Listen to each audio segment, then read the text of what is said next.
Hey folks, just wanted to go over a couple things that I thought needed some clarification and to go over just a little bit more carefully.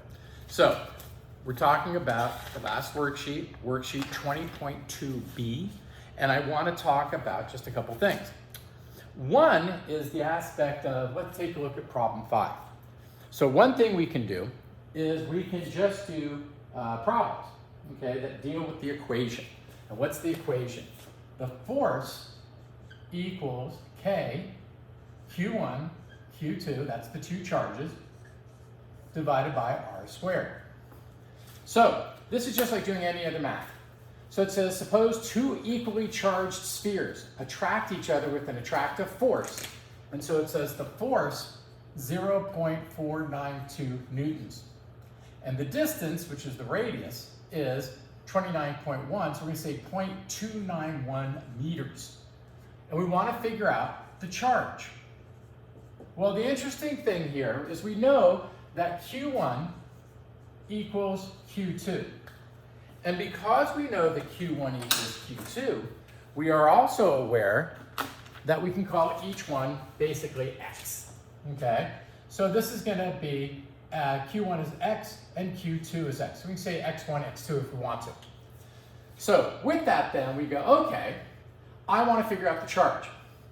One way to go about this is you can rearrange first, okay? Rearrange first.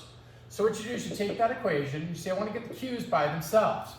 So I'm going to bring R squared up, R squared, and divide by K. And that's going to equal Q times Q, which I'm going to replace with just Q squared, okay? Because they're both the same thing. So now what we do is we sit there and say, okay, well, the force, 0.492 newtons by the 0.291 meters squared divided by the K. Remember, the K is a constant. So it's 9 times 10 to the 9th newtons, meters squared, coulomb squared. Remember, it has those weird units, so everything works out properly. So what you're going to end up with is that if I take my calculator and I just calculate out super fast relative to this one, I go, okay, 0.492 times 0.291, and we're going to go and square that, and we divide by 9 times 10 to the 9th. So we find out that all of this equals 4.63 10 to the negative 12 coulombs squared. And that equals Q squared. So I got to square root this. And my answer turns out to be 2.15, and I'll just put it here, 2.15 10 to the negative 6 coulombs. Okay? This guy is very similar. Microcoulombs 10 to the negative 6th. So we're going to go Q1, 5 times 10 to the negative 6 coulombs. Q2, 6 times 10 to the negative 6 coulombs. Now, here's the thing.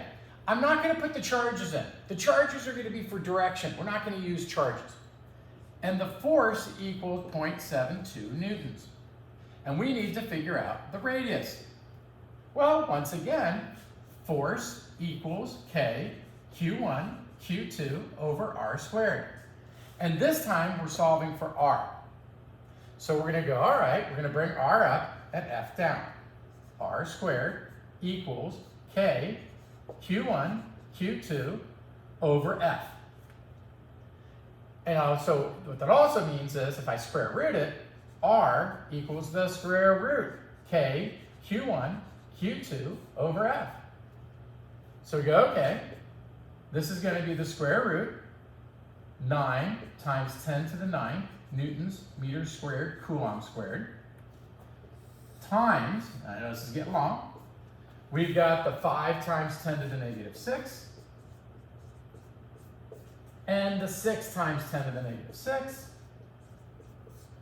And then we just divide that by the force, which is 0.72 newtons. And we're going to end up with an answer, which is going to be 0.61 meters. So that's one style of problem. One style of problem is just simply doing the mathematics, which is a portion of it, okay? 7, don't do it. Sending out an email on it, do not do 7. 7, no. The other type of problem that you have is type of problem that we find, say, here, okay? 9, 10, and 11. When we take a look at 9, 10, and 11, what we're going to notice is this. It's playing with the equation. So it says two charged objects have a repulsive force of 0.08. If the charge of one is doubled, what's the new force? So you start out with force and give yourself room. K, Q, 1, 2, over R squared. And now I'm going to put in the stuff. So what is the stuff? The force is 0.08 newtons. And it's going to be being affected by these changes. So charge of one of the objects is doubled. Okay, then what's the new force? Well, if I go and I take a look at that, I sit there and say, well, if I'm going to double the charge, what does it do to the force? And as you folks know, it's going to go and increase it. Okay, so therefore, we can just simply sit there and say, you know what, this force is going to double. So it's going to be 2 times the 0.08 newtons, which is 0.16 newtons. Okay, let's look at 10. Okay, 2 objects, repulsive force of X. If both of the objects' charge is doubled, well, F, K, once again, give yourself room, Q, over R squared. And now we're doing is we're doubling this guy and doubling that guy. Well, now think about it. How does that affect the force? Take a look. You'll notice it's going to make it 4 times. So the force is just going to be 4 times whatever the X happens to be. Okay? So 4x newtons, you could say. Then you got this guy. Charged objects, repulsive force of 0.08. And we're doing the same thing. Force, 0.08 newtons. And you sit there and you go, so I go K, Q1, Q2, over R squared. And it says if the distance is tripled, well, that means I'm tripling here. And don't forget, you're squaring it. So that means you're going to get 1/9 times whatever the force is. And in this case, 0.08 newtons. Okay? And so then with that, you should get 0.0089 newtons for that guy there. So that's how we do these. We're playing with the equation and seeing how it gets affected. The last one I wanted to take just a quick look at. We did, in class, I believe it was,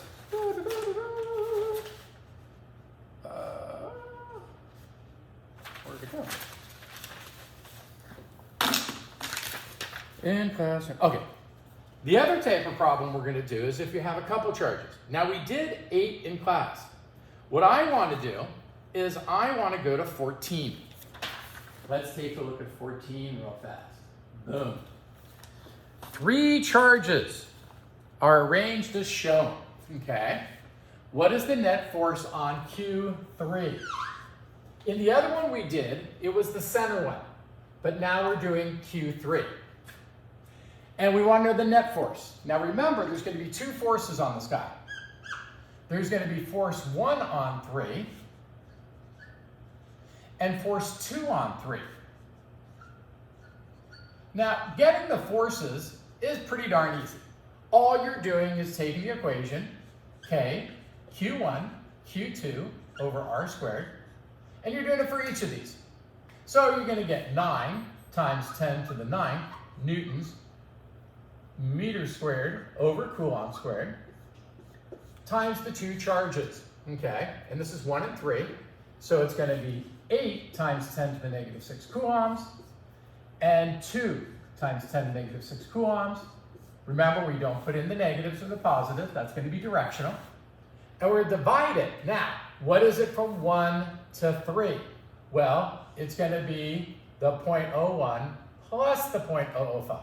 So it's going to be 0.015 meters, and don't forget to square it. When you go and do that, you're going to find out that this turns out to be 640 newtons. Now the question is it going to the left or is it going to the right? This is a negative charge, and that's a negative charge. So if I've got negative and negative, think about it. Do they attract or do they repel? You say they repel. So if I'm here, I'm going, ooh, I am going to be repelled by you. That means, wait, repelled by you, then I'm going to go right. And so this is going to be to the right. And we're going to give it a positive number. Remember, direction. Then we get force 2 on 3. Once again, 9 times 10 to the 9 newtons meters squared, coulomb squared, times, in this case, 2.